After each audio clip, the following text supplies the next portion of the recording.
The rain was a constant, drumming malice against the roof of the small stone farmhouse. Elias felt it in his bones, the same way he felt the coming of winter or the ache of an old break in his left arm. It was a late autumn storm, cold and relentless, turning his small patch of the world into a mire of black sludge and sodden leaves. He sat by the fire, the only real warmth in the house, oiling the leather straps of a harness that had started to crack. The work was familiar. The smell of the oil, the feel of the worn leather, the low crackle of the hearth. It was the rhythm of his life. Predictable. Safe. He had built this solitude himself, stone by stone, day by day, after the world had taken everything else. His wife, his daughter, lost to the fever that had swept through the valley a decade ago.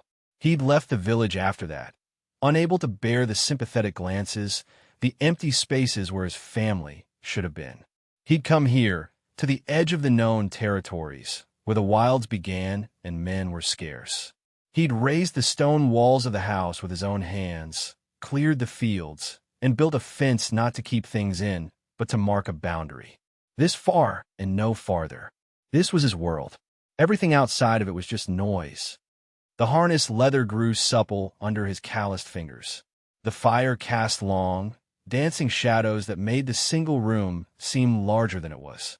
His cot was in one corner, his small table and 2 chairs in another. Tools hung neatly on the wall, each in its place. A life of quiet order.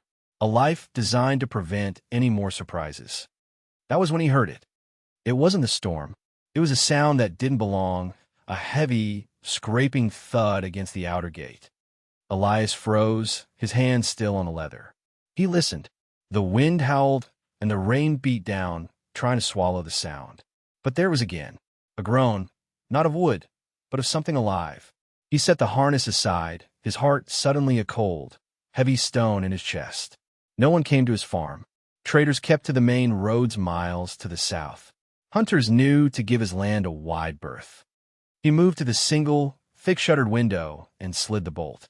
He peered through the narrow slit, his eyes straining against the thrashing dark. At first, he saw nothing but the deluge, the trees at the edge of his clearing swaying like frantic ghosts. Then, a flicker of movement.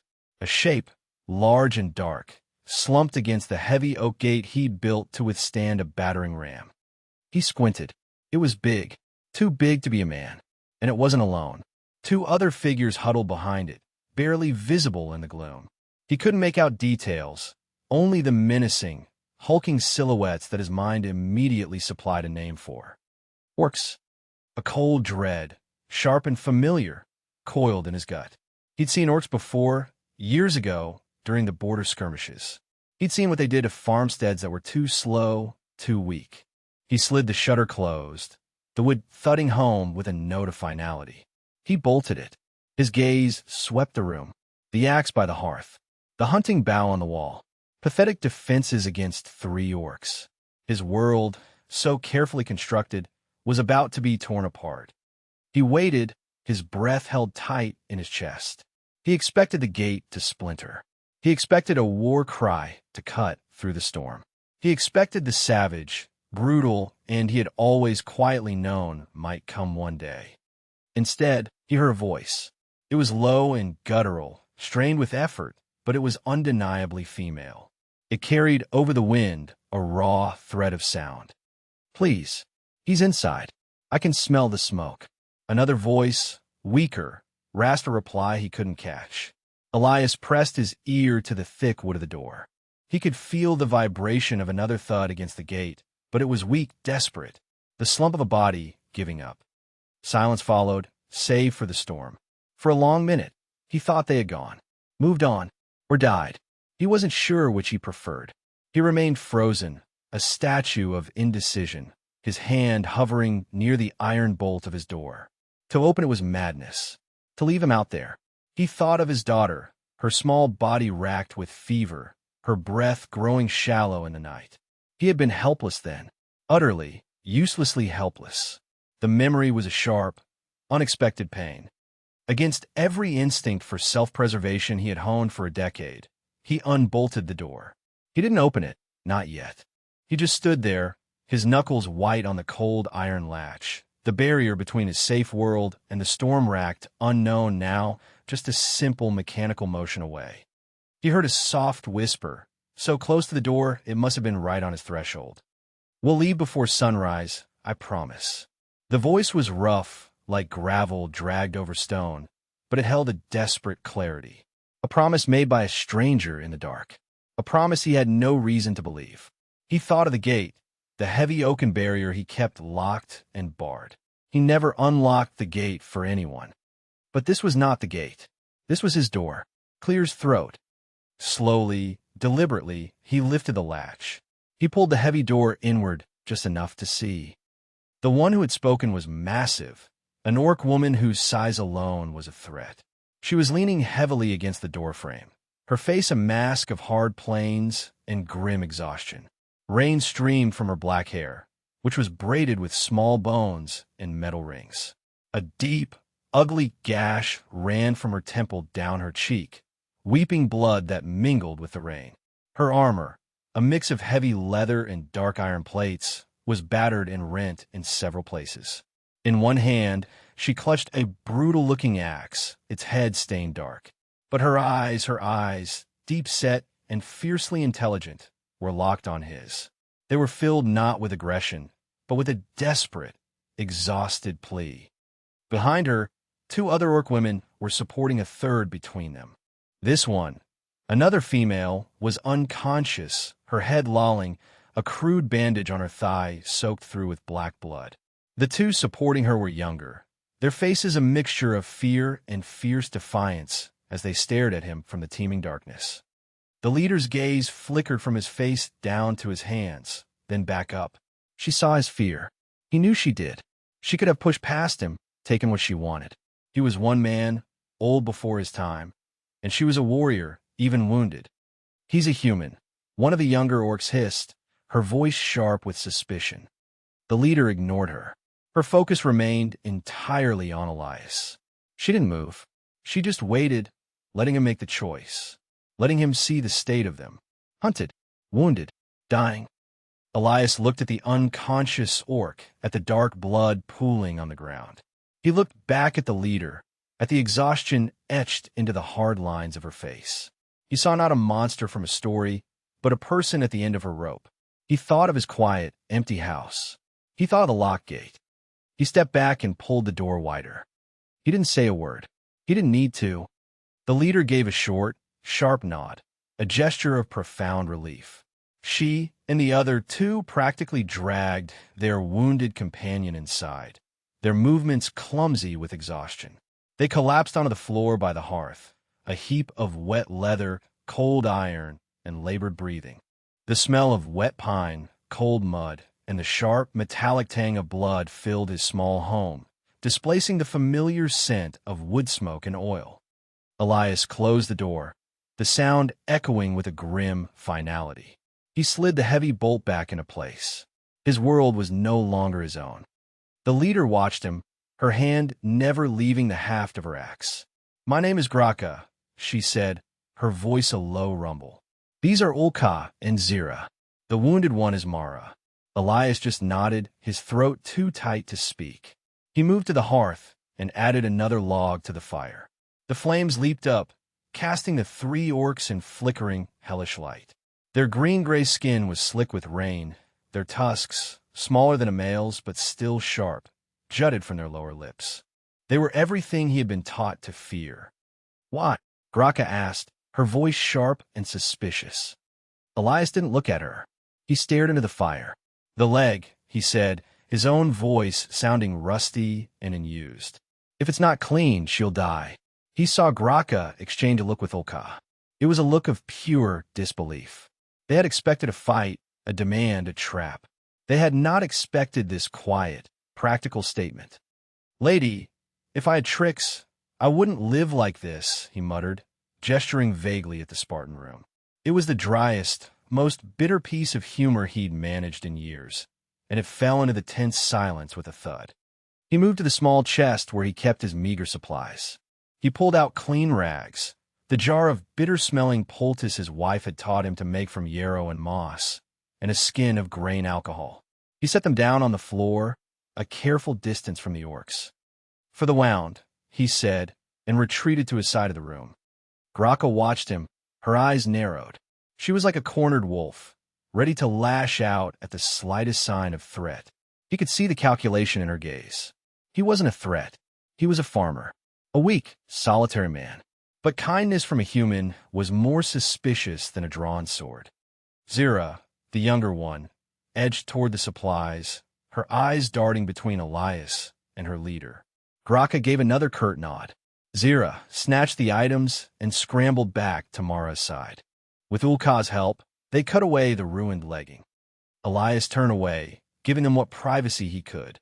He busied himself at the table, pretending to resume his work on the harness, but his hands were trembling slightly. He could hear their low, guttural speech, the sharp hiss of pain from the wounded one as they cleaned the gash, the rip of fresh bandages. The smell of the alcohol and the poultice was sharp and clean, cutting through the stench of blood. He had let the storm inside. He sat there, listening to the sounds of his home being occupied by his oldest fears, and wondered if he had just signed his own death warrant. The sun would rise in a few hours. She had promised they would be gone. He clung to that promise like a drowning man to a piece of driftwood. Sleep had not come.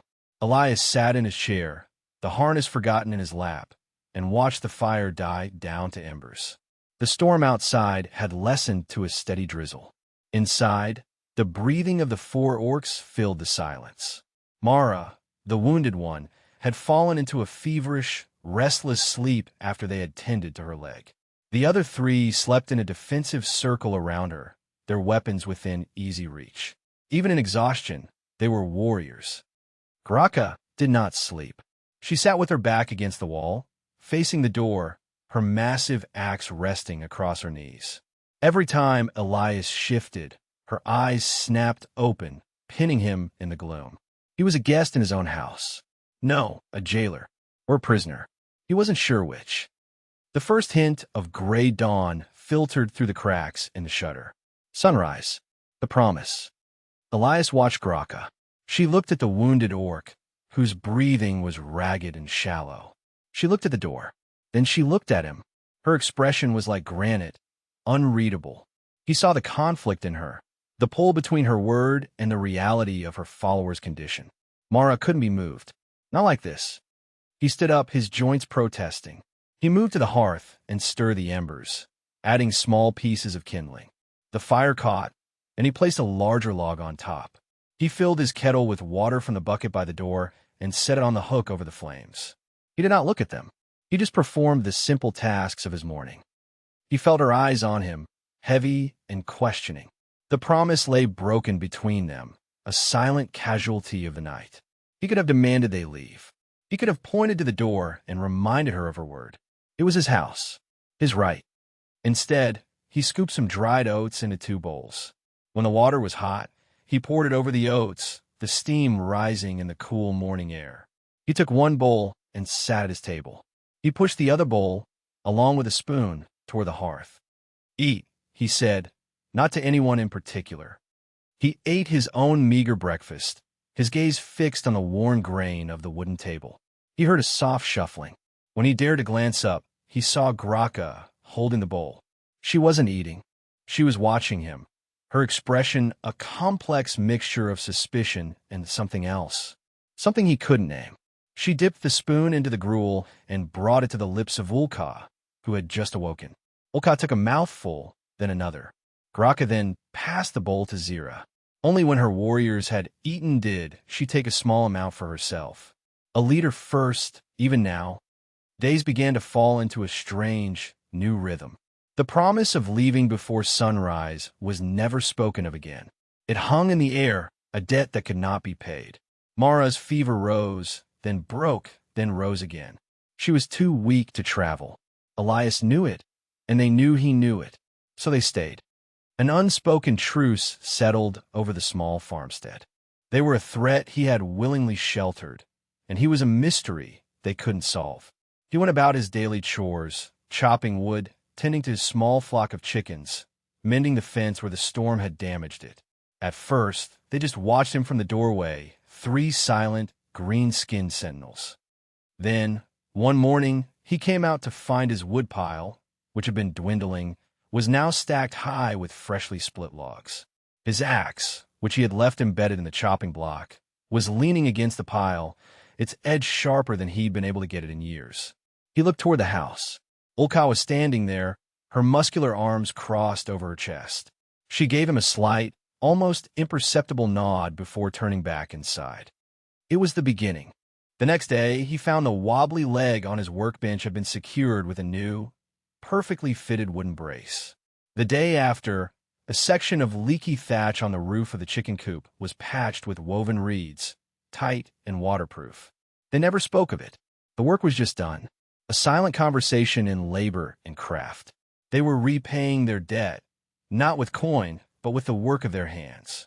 He began to see them not as a monolithic threat, but as individuals. Zira, the youngest, had a quick, restless energy. He saw her once at the edge of the woods, practicing with a pair of short, wicked-looking knives, her movements a blur of deadly grace. Olka was the quietest, a mountain of stoic muscle who seemed to be Graka's second-in-command. She was the one who did most of the heavy work, her strength seemingly limitless. And then there was Graka. He learned to read the subtle shifts in her posture, the slight narrowing of her eyes, the set of her jaw. She was always alert, always assessing. But in the quiet evenings by the fire, he would sometimes see the mask slip. He saw the weight she carried, the bone-deep weariness of a leader responsible for the lives of her people. One evening, he was mending one of her armored vambraces. The leather was torn, and several of the iron plates were loose. He worked with his small awl and a wax thread, his stitches neat and strong. It was intricate work, and he lost himself in it. "You have a craftsman's hands," she said, her voice startling him from his concentration. He looked up. She was watching him, her gaze intense. "My father was a blacksmith," he said quietly. "My wife, she was the weaver. I just fix what's broken." It was more than he had said about his past to anyone in a decade. The words felt strange in his mouth. Graka was silent for a long moment. "My clan is known for its smiths," she said, her voice softer than he'd ever heard it. "The stone tusk. Our blades do not break." There was a fierce pride in her words, but it was edged with sorrow. "What happened?" he asked, his voice barely a whisper. Her face hardened, the mask sliding back into place. "Betrayal," she said, the word like a shard of ice. "From my own blood. Gorak. He wanted the clan. He ambushed us. Many died." The story came out in clipped, bitter fragments. She was the rightful war mother, the leader of her clan. Gore AK was her cousin, a charismatic and brutal warrior who believed her leadership, which valued more than just brute strength, was a weakness. He had set a trap, killing many of her loyal guard and seizing power. She and a handful of her most loyal followers had been forced to flee, hunted across the territories. Mara had taken an arrow meant for her. Elias listened, his hands still on her armor. He thought of his small, quiet life, the grief he had nursed in solitude. His pain felt small and self-contained next to the epic betrayal and responsibility she carried. He was hiding from one death. She was trying to prevent hundreds more. He finished his stitching and ran his thumb over the smooth, strong seam. He held the vambrace out to her. "It will hold," he said. She took it, her large fingers brushing his. Her skin was cool and rough. For a second, their eyes met over the piece of mended armor, and something unspoken passed between them. A recognition. He wasn't just a farmer. She wasn't just an orc. Later that night, he woke to a chill in the room. The fire had burned down to pale, sleeping coals. He got up to add a log and saw that the thin blanket on his cot had been taken. He turned. Graka was asleep, finally, her head resting on her knees. But she had taken his blanket and draped it over Mara, tucking it carefully around the still-recovering warrior. Elias stood in the cold, silent room and looked at the sleeping orc leader who had used his only blanket to warm her wounded soldier. He went to his sea chest and pulled out his heavy winter cloak, the one he saved for the worst blizzards. He walked over and gently laid it over Graka's broad shoulders. She didn't stir. He went back to his cot and lay down, shivering slightly. He felt a strange, fragile warmth spreading through his chest that had nothing to do with the fire. The fragile piece was shattered a week later. Elias was checking his snares at the edge of the woods when he saw it. A footprint, massive and deep in the damp earth, far larger than Graka's or her companions. And beside it, another and another. A patrol. They were still being hunted. He backed away slowly, his heart hammering against his ribs. He turned and ran, stumbling through the undergrowth, back to the farmhouse. He burst through the door, breathless. "Tracks," he gasped. "In the woods. To the north." Instantly, the quiet domesticity vanished. Graka was on her feet, her axe in her hand. Ulka and Zira flanked her, their weapons drawn. The air crackled with a sudden, lethal tension. "How many?" Graka's voice was iron. "I saw 3 sets of prints. Heavy. Males. Scouts," Ulka growled. "Gorak's huins." Graka's eyes swept the room, then the land outside through the open door. Her gaze was that of a commander assessing a battlefield. Her eyes fell on the barn, the stone walls of his house, the thick woods that bordered his fields. "They will come from the trees," she said.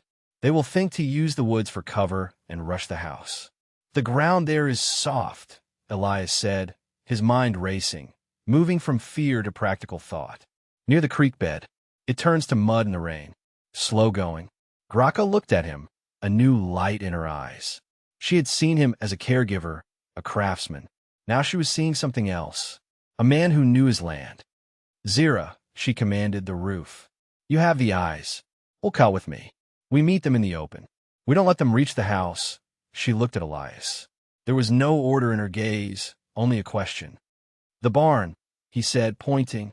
"The hayloft door. You can get a clear shot at the tree line from there." He grabbed his hunting bow from the wall. It felt flimsy and inadequate in his hands. Zira was already scrambling onto the roof, a nimble shadow against the gray sky.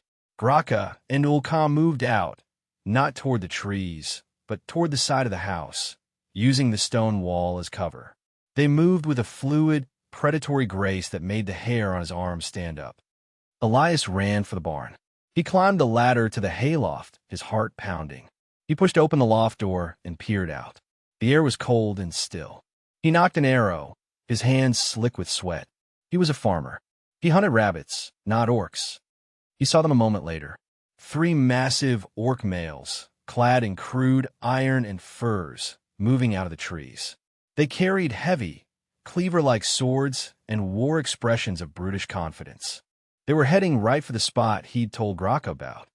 As their boots hit the soft earth near the creek, their pace slowed. They sank to their ankles in the thick, grasping mud. One of them cursed, a low, guttural sound that carried in the still air. That was when Graka and Ulka struck. They exploded from behind the house, moving with terrifying speed. Graka's axe whistled through the air, a sound like a hawk stooping on its prey. Ulka wielded a huge, 2-handed hammer that seemed to defy its own weight. The scouts were caught completely by surprise, bogged down in the mud, their charge broken before it had even begun. From the roof, an arrow streaked down and buried itself in the throat of one of the orc males. He gargled, dropping his sword and clawing at his neck before collapsing face first into the mud. Zira's work. The other 2 turned to face the onslaught.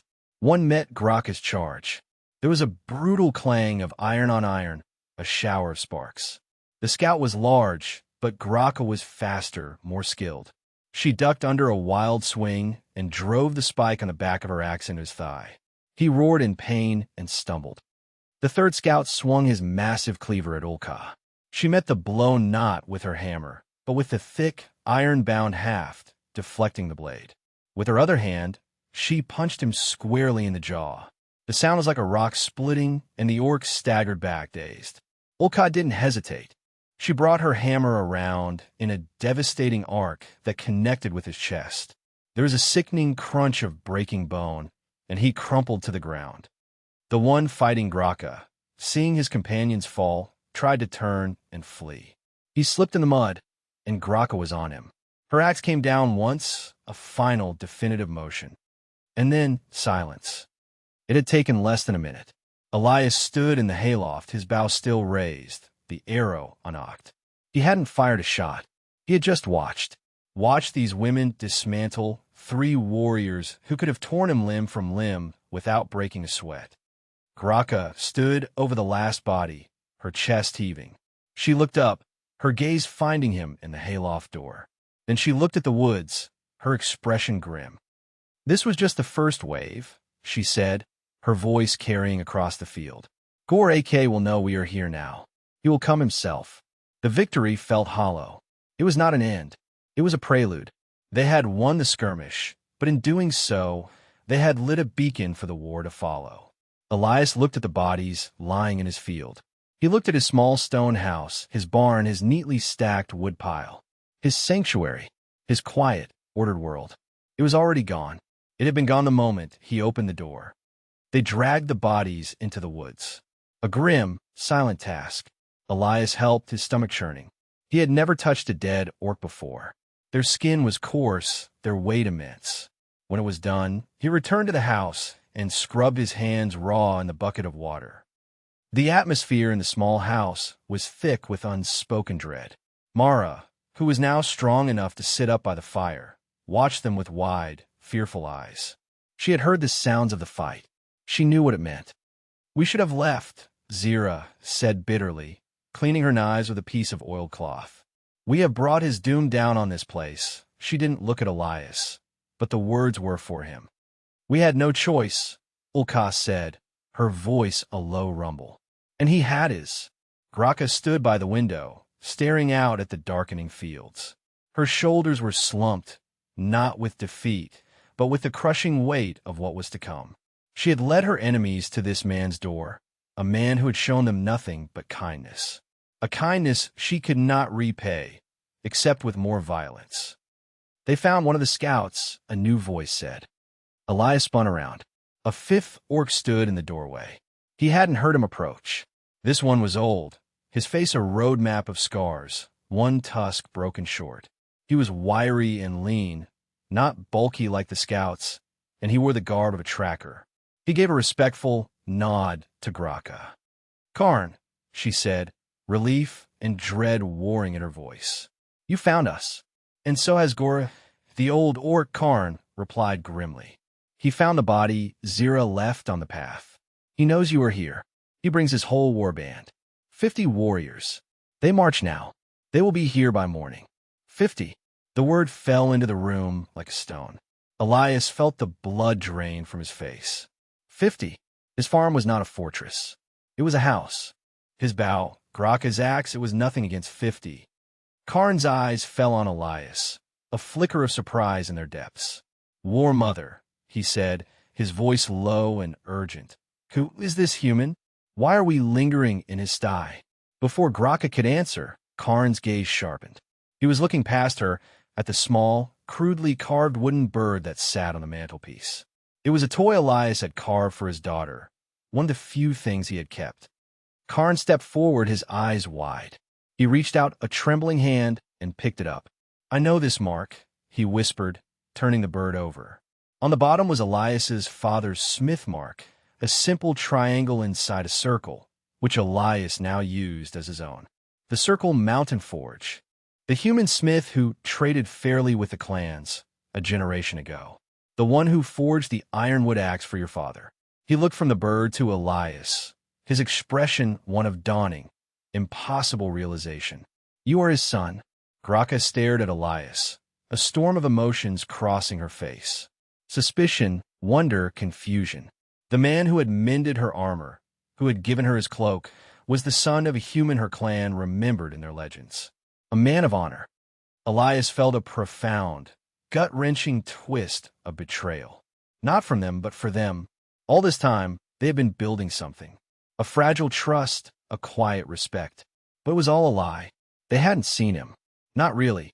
They had seen a weak, pitiable farmer. Now, because of a mark on a child's toy, he was suddenly someone else. Someone worthy. The son of a legend. It felt cheap. It erased every quiet act, every shared meal, every stitch he had laid. It made their connection transactional. "It doesn't matter," Elias said, his voice cold and brittle. 50 warriors are coming. Your legend won't stop them. He turned and walked out of the house, away from the sudden reverence in Karn's eyes, away from the shocked look on Graka's face. He walked to the edge of his field and stared at the dark line of the woods. His home, his fence, his barn, all of it was about to be turned to ash. And for what? For a moment of pity? For a ghost of his daughter's face in a stranger's plea? He felt a presence beside him. It was Graka. She stood there for a long time, the silence stretching between them, thick with everything that had just happened. I did not know, she finally said. Know what? He shot back, his voice harsher than he intended. That my father was someone you'd heard of? Does that make my life worth more now? Was I not worth saving yesterday? Her face tightened, and for a moment he thought she would strike him. He almost wished she would. It would be simpler than the hurt that flashed in her eyes. Your worth was never in question, she said, her voice low and fierce, like a blade drawn from sheath. Your kindness was. I did not understand it. I have never known a stranger to offer help without a price. Not human, not orc. She took a step closer. When you gave us shelter, you were just a man, a farmer. When you tended Mara's wound, you were a healer. When you mended my armor, you were a craftsman. When you laid your cloak over me, you were... She trailed off, struggling for the word. You were more than I had earned. The mark on the toy changes nothing of that, she continued, her gaze unwavering. It only deepens the shame. My father spoke of yours. He said he was a man of stone and iron, a man whose word was his bond. It seems the sun is the same, and I have brought ruin to his door. Elias's anger began to ebb, replaced by a vast, aching sadness. Ruin was coming. She was right.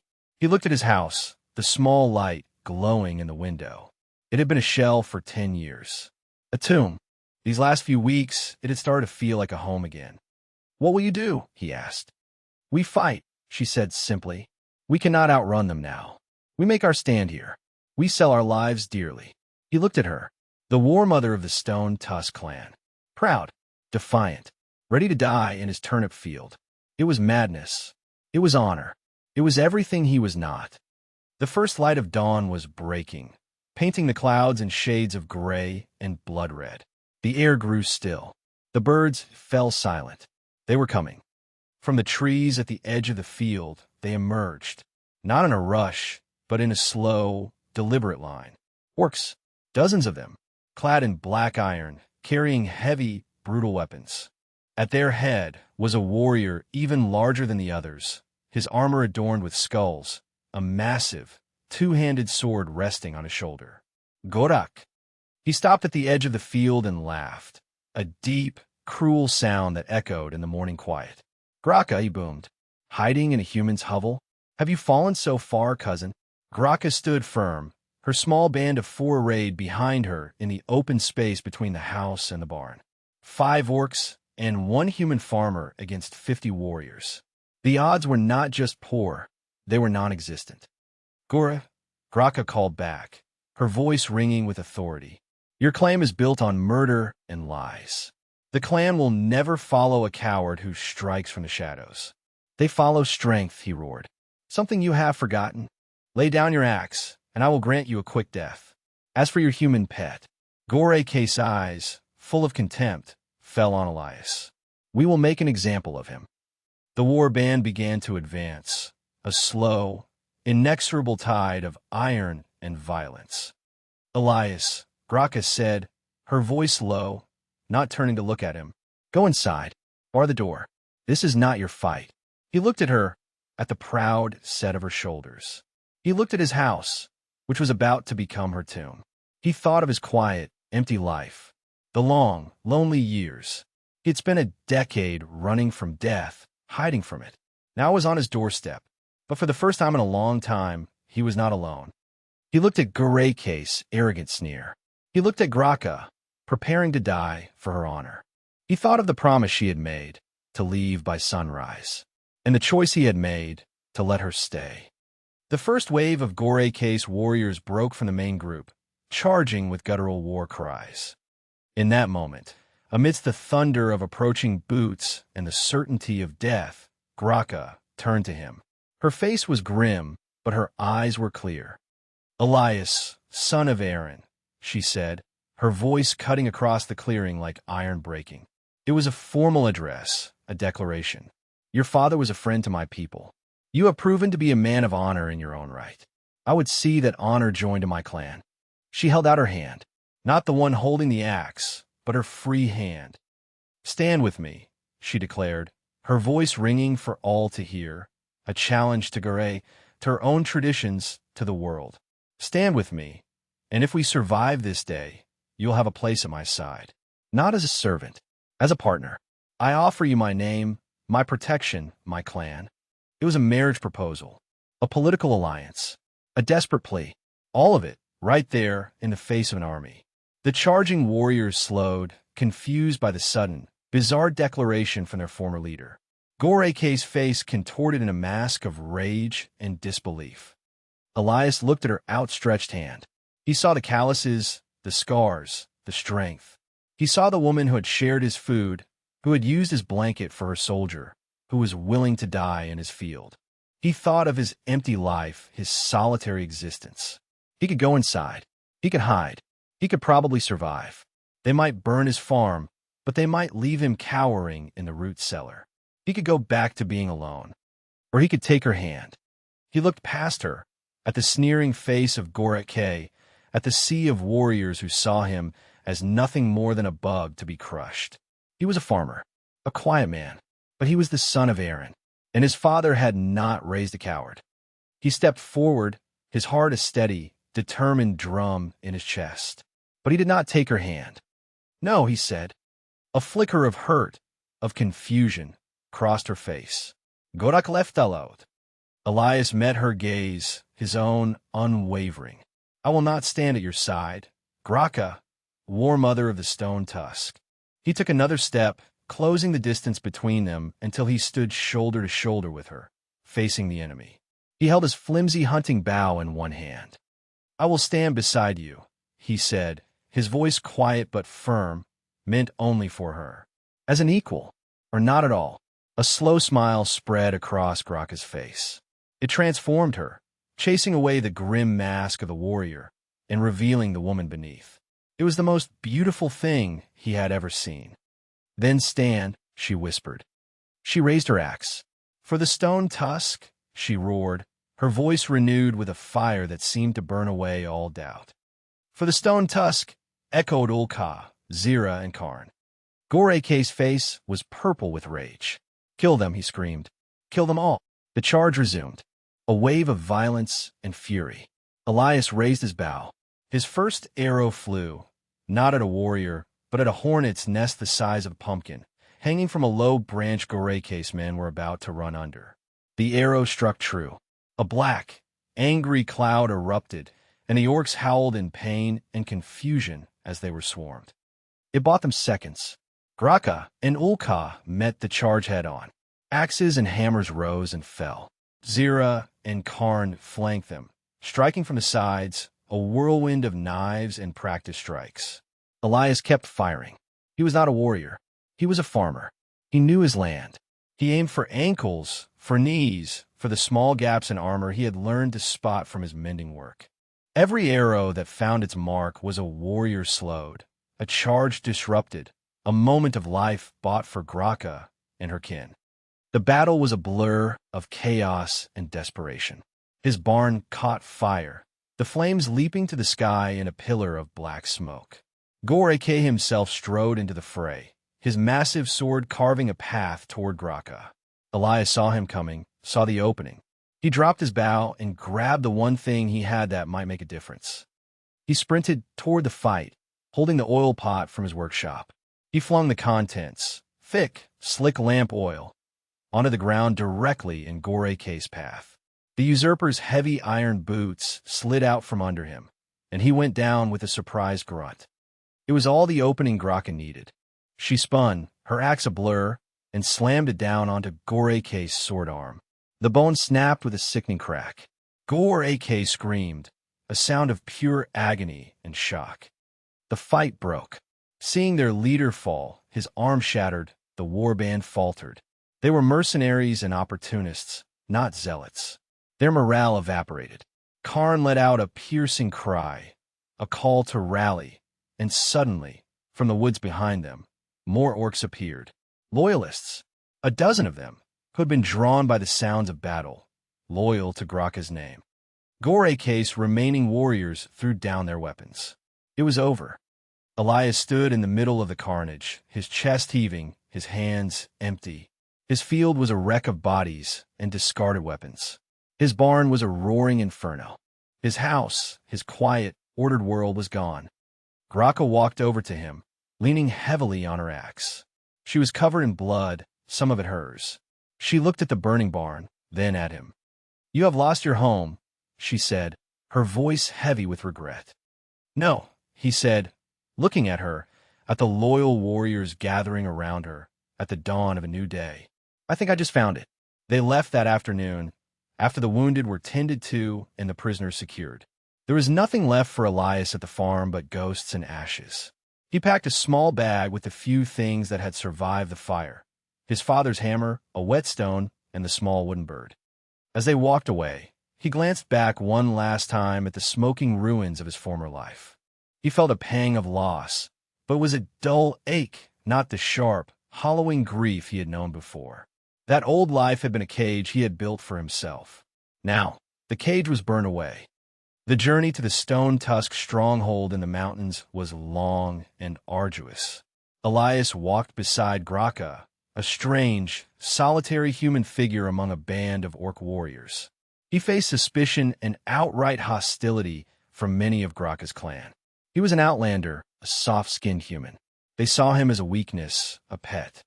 But Graka's word was law. He was given a place in her household, a small alcove in the great stone hall. He was given food and shelter, but he earned his keep. He did not try to be a warrior. He was a craftsman. He mended their tools, which were often brutally effective but crudely made.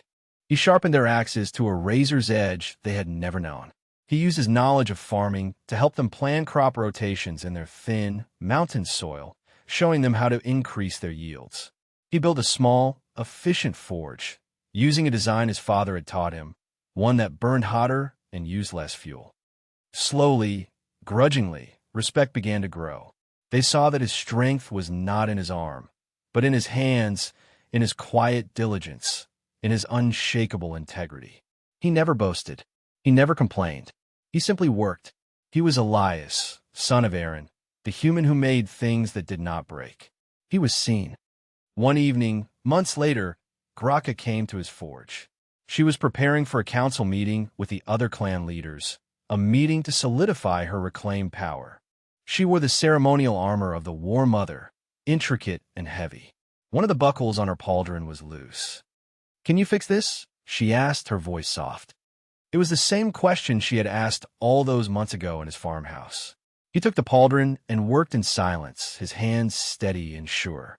The air was filled with the familiar smell of hot metal and coal smoke. She watched him, just as she had then. But this time, there was no suspicion in her gaze, only a deep, quiet trust. He finished the repair, the new rivets strong and clean. He turned to fasten the armor back onto her shoulder. His hands brushed against her neck, and this time, neither of them pulled away. He looked into her eyes and saw his future reflected there. A future of stone and iron, of hardship and honor. A future at her side. He had been a man alone, content to let the world forget him. He was repairing an orc girl's armor.